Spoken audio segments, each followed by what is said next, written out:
up my whole world. I feel the warmth inside.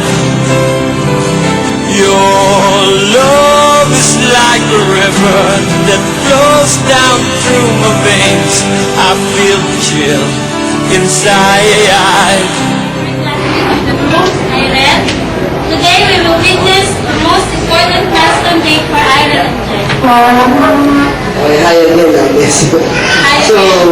So good evening, and it is a truly a convergence that, or not only to Ireland and Jen, but also to our convergence of their relatives, friends, office mates, all dear to the couple as they come together and express their joy in this union. Well, we assure them that this affair is definitely worth the long trip they have taken as we have prepared for them a special banquet. So at this point, let us all stand as we welcome with our warmest applause the newlywed, Mr. and Mrs. Ireland and Jen Obligado.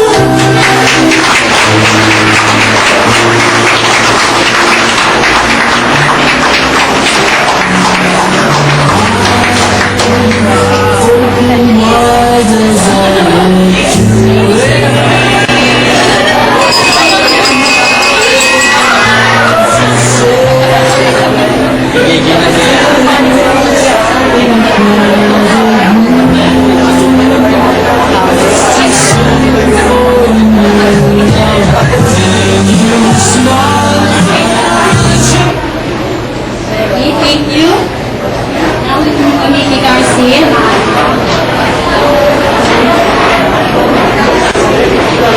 Now let's proceed to the presentation part.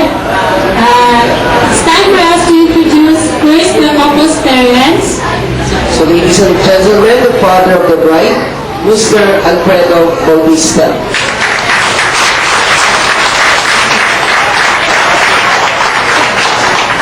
Thank you, sir. Now let's also acknowledge the parents of Irene, the groom, Mr. and Mrs. Aurelio and Aita Margarita Obligado. There they are. Of course, they are the people whom have molded Irene and Jen with proper combination of love and discipline to turn them in what they are now. And now, may we present to you the sponsors of Ireland and Jen. They will provide the necessary guidance to Ireland and Jen to enable them to lead a fruitful married life. So sir and ma'am, kindly stand and be recognized as we call your name. First, the representative of Commissioner Juanito Espino, Mr. Roselito Mandulu.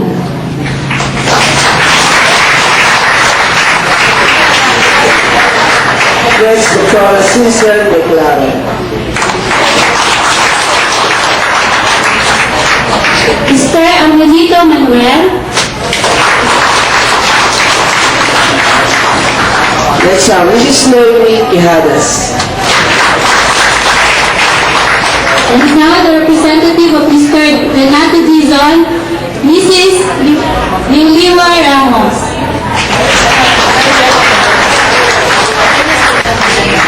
Okay, she's coming. I'm sorry. Mr. Renato Dizon is already here. Next, Cecilia Mano.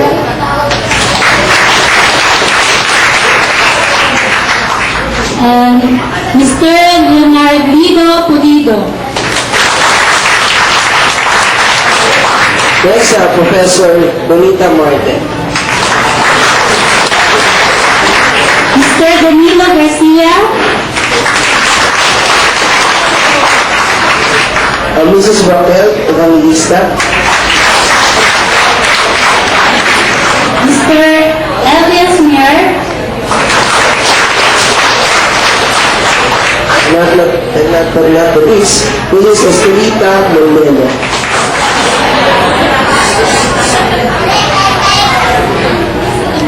It's already dinner time. May I request Ms. Margaret Balas to please lead the prayer of Thanksgiving. Can you call on Ms. Margaret Balas, please? Okay, coming. God's richest and greatest gift to the world. Love, the so-called agape, is the most beautiful type of love. On this very special day of Aaron and Jennifer, let us shower them with prayer to seek blessing from above. Let us bow our head and put ourselves in the holy presence of the God. Heavenly Father, we thank you for the joy in this significant moment and ever-growing relationship of Aaron and Jennifer. Your presence here, now and at all times, will bind their strong relationship and respond to your command to be united as one in a vow of marriage. May your holy love flow through them and become an inheritance for the children. We ask you to sanctify them and keep centered upon your desires. May your blessings be on this special day of the newlywed. Surround them and us with your love now and never ending. In the name of Jesus, amen.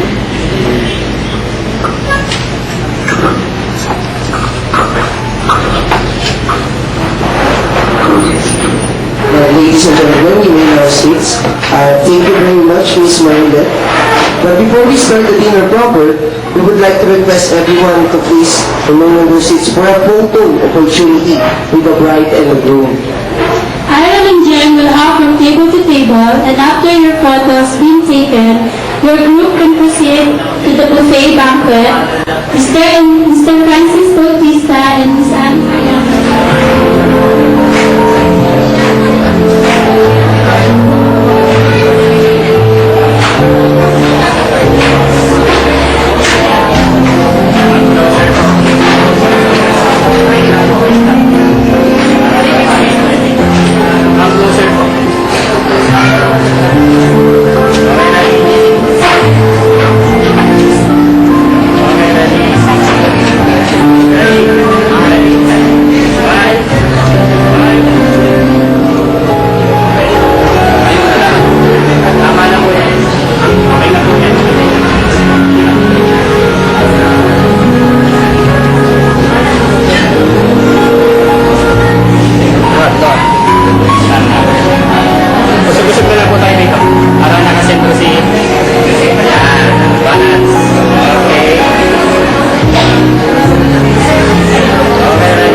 Another day passes by and I'm dreaming of you.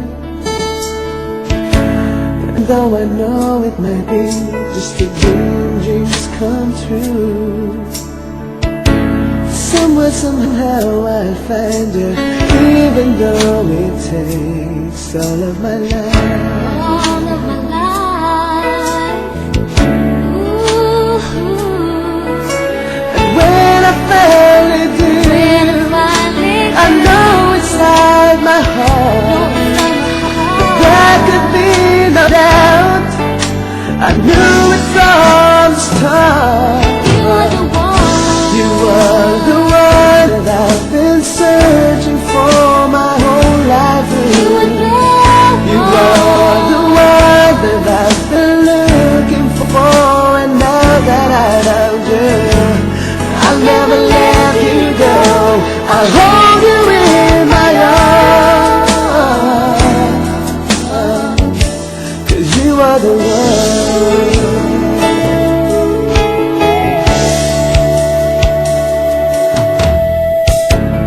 Another night spent alone and I'm lying in the dark. lying in the dark. I don't know your name, I don't know your voice sings to my heart.